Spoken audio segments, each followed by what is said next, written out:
I loved my ex-wife more than anything, and I thought I knew her. But the moment I opened that journal, I realized how little I understood the woman I built my life around. It was a Saturday afternoon, quiet and uneventful. Or at least, that's how it started. Emma, my wife, had gone to visit her family for the day, leaving me home alone to tackle the mountain of chores we'd been putting off. I didn't mind. Cleaning helped clear my mind. I had just finished with the living room when I moved to our bedroom, determined to organize the cluttered nightstands. On Emma's side, as I reached into the drawer to tidy up, my fingers brushed against something unexpected, a small, leather-bound journal tucked inside a hidden compartment. At first, I told myself to leave it alone. We trusted each other. We didn't snoop, didn't pry. But the way it was hidden, deliberately concealed, sparked a curiosity I couldn't shake. I hesitated, my hand lingering over the journal. Was it a place for her private thoughts, or something else entirely? The weight of it in my hand felt heavier than it should have. Against my better judgment, I opened it. The first few pages were nothing unusual. Mundane reflections about her week, notes about work, little reminders to herself. But then, as I turned the pages, one entry stopped me cold. It read, "I never thought size mattered, but curiosity got the best of me." I stared at the words, unblinking, as if reading them again would change their meaning. My mind raced, piecing together implications I didn't want to accept. What was she talking about? What had she done? She had written, in painstaking detail, about an affair. Not just a fleeting mention, but an unfiltered confession, raw and unapologetic. It started, she said, with a conversation among her friends. They were laughing over drinks, talking about relationships, intimacy, and as Emma put it, things I'd never thought about seriously before. One of her friends threw out a question casually, as if it were a harmless joke. "Do you think size really matters?" The group erupted into laughter, but then the stories started. One woman shared a playful tale about her experiences, another chimed in with a cheeky anecdote. Emma wrote about how the conversation stirred something in her. She had always thought she was happy in our marriage, content even, but that evening left her wondering, was there something I was missing? Something I'd never thought to explore? That seed of curiosity was planted that night, and no matter how much she tried to ignore it, it grew. Emma confessed that she didn't act immediately. Weeks passed, but the thoughts lingered, gnawing at the edges of her mind. One night, alone and restless, she created a fake profile on a dating app. At first, she convinced herself it was harmless, just looking, no harm done. That's when she found him, a man who stood out because of a photo where he was at the beach, wearing shorts. She described how she lingered over his image, imagining more than she should have. It wasn't obvious, but in her mind, she pieced together the possibility, filling in the blanks with her curiosity. Her finger hovered over the send message button for what felt like forever. She told herself it was ridiculous, that she was being childish. But then, she forced herself to send the first message, knowing that she shouldn't be here in the first place. He replied quickly. Emma described him as warm, easy to talk to, and surprisingly charming. The conversations came effortlessly, flowing late into the night. She enjoyed the banter, the attention, and the thrill of anonymity. It didn't take long for him to suggest meeting in person. She agreed to coffee, telling herself it was harmless, just a casual meeting between two people. When they met, she was struck by how much more attractive he was in person, his confidence, his easy smile. They talked for hours about everything and nothing. Emma felt alive in a way she hadn't in years. Weeks passed. They kept texting. Then, he invited her to his house. That's when the doubt crept in. Emma admitted she didn't know why she kept talking to him if she didn't want things to escalate. She wrestled with herself, questioning her motives, but the curiosity refused to let go. She convinced herself it was innocent, just two friends spending time together. But deep down she knew. When she arrived at his house, things felt different. The air was charged with tension, every glance lingering a little too long. She wrote about how it spiraled out of control.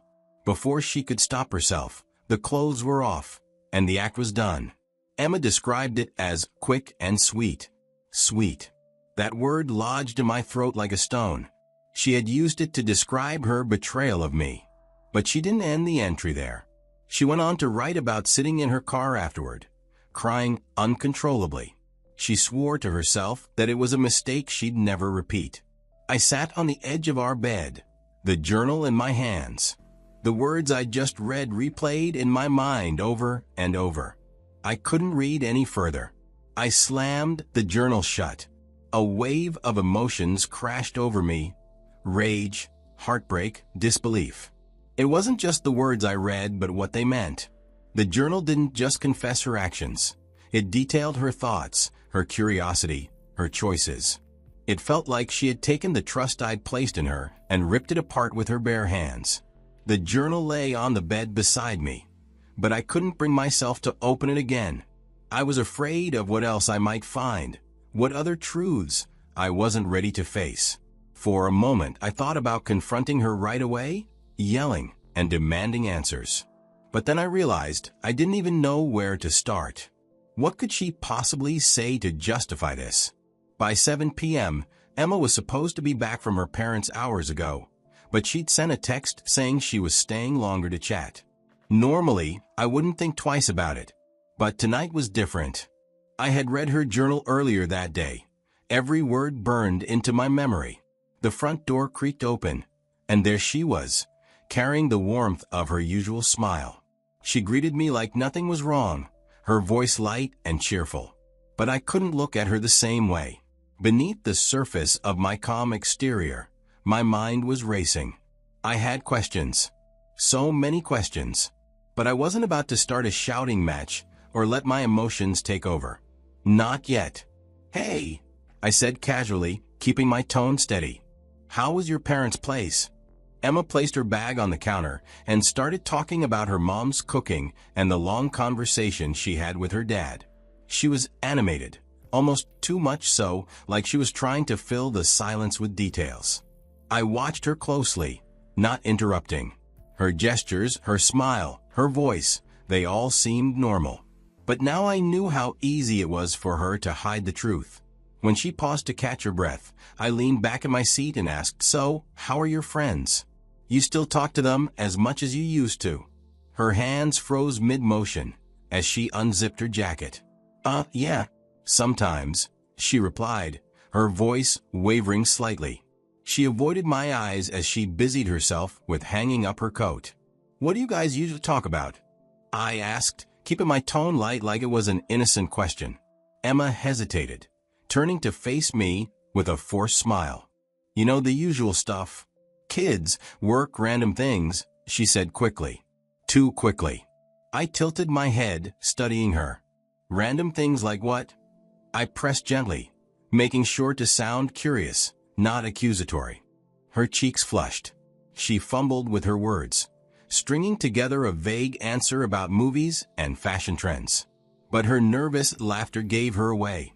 I could tell she wasn't expecting this line of questioning, and her struggle to sound natural only deepened my suspicion.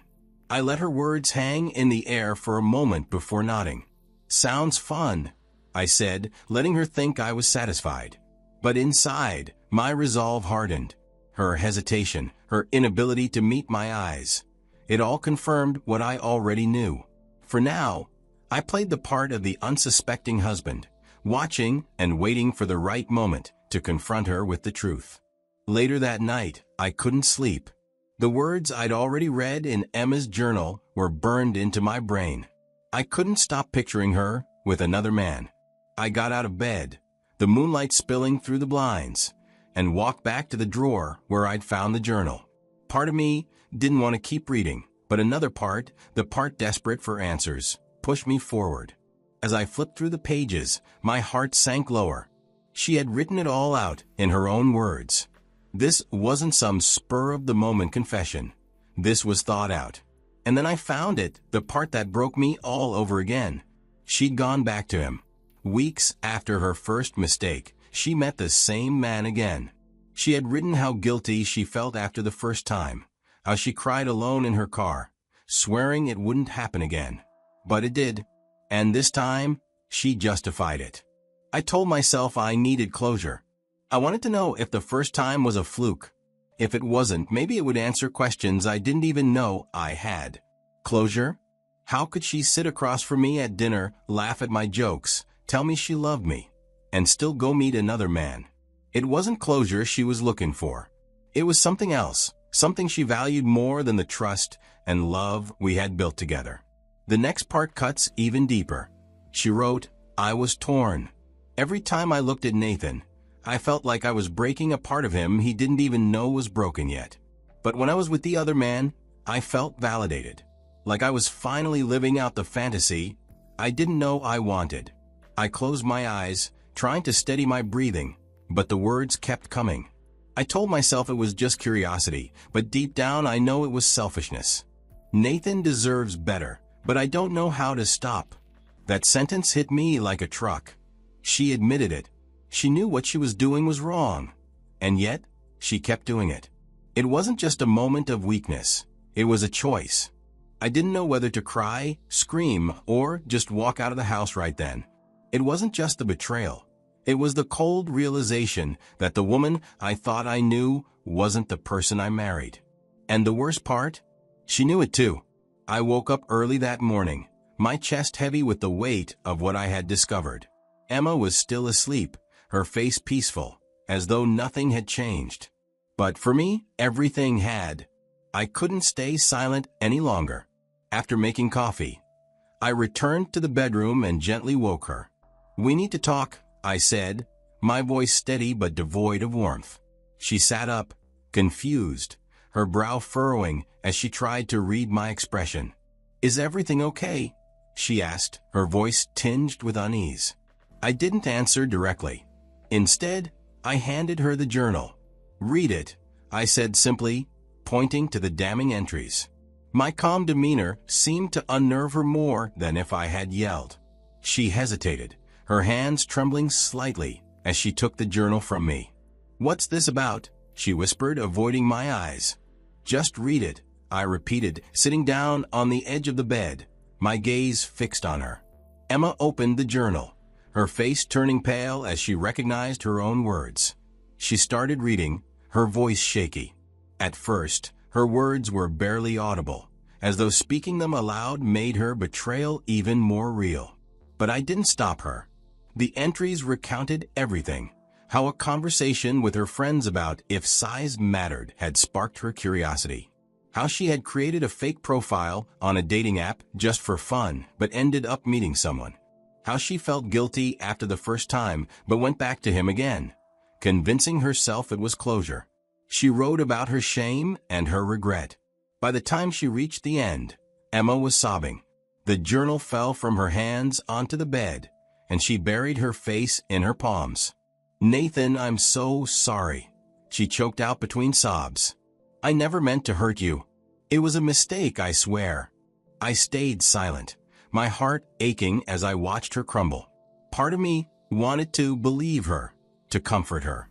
But then I thought of the second entry, the one that proved it wasn't just a mistake. It was a decision, and that realization crushed whatever hope I had left. Emma looked up at me, her eyes red and pleading. The first time it was stupid, impulsive. I felt horrible afterward. But the second time, I don't even know what I was thinking. It was a moment of weakness. "Please, Nathan. I regret everything. I love you." I took a deep breath, steadying myself. "A mistake happens once," I said, my voice steady but heavy with finality. "When you went back, it became a choice. And now, I have no choice but to walk away." Her sobs grew louder as she reached for my hand, but I stood up, pulling away. I didn't yell. I didn't slam the door. I simply left the room, leaving her with the journal and the consequences of her choices. The weight in my chest didn't lift as I walked away, but I knew one thing for sure. I deserved better than being her experiment. As I walked away, the weight in my chest didn't disappear, but something inside me shifted. For too long, I had poured everything into our marriage, believing love could conquer all. But love isn't just about staying. It's also about knowing when to let go. I didn't know what the future held, but I knew one thing. I deserved someone who chose me every single time.